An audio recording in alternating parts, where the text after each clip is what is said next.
you can not only move the camera, but you can also move the object or parts. For example, here the cylinder can be moved from this position to somewhere else. So for that, what you can do is you select that part by simply clicking on it, and then on the top left corner you will find this move option.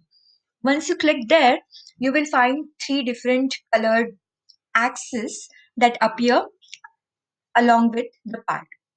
So this red colored line is nothing but the horizontal or x axis. If you click there and simply drag the part, then you can move your part along the horizontal or x axis. This blue line here represents the z axis, and this green line here is nothing but the y axis. So this is the beauty of having three-dimensional parts.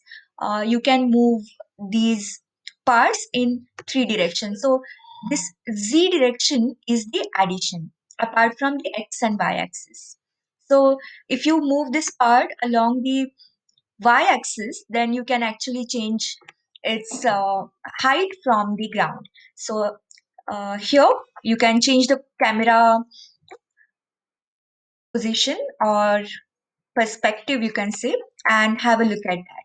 So from here, if I take the camera a little up, then I see this cylindrical surface which has a circular base, right? So I can move it in z direction, y direction, and x direction here.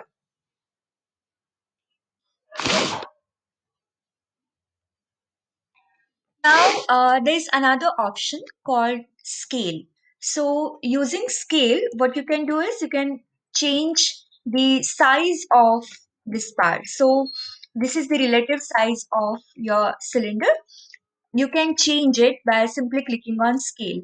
Again, you can change its z direction or basically width, and you can change its height and length as well.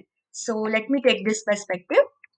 From here, you can see it better. So along the Z direction, if you move this part, then basically you're changing its width. Then you can also change its height and length as well. So here, now, if you look at this way, then as you move the red colored line, you are basically changing its length. So length, height, and width is a relative position, depends upon which direction you are holding your cylinder. So this is what it does. It's now changing its width, and you can also change its height. Right. Now you can also rotate it. So simply click on this rotate option and try to rotate cylinder in three different directions. So red, green, and blue. Again, the X, Y, and Z direction. So you can play around and rotate this part in three different directions along their three-dimensional axis.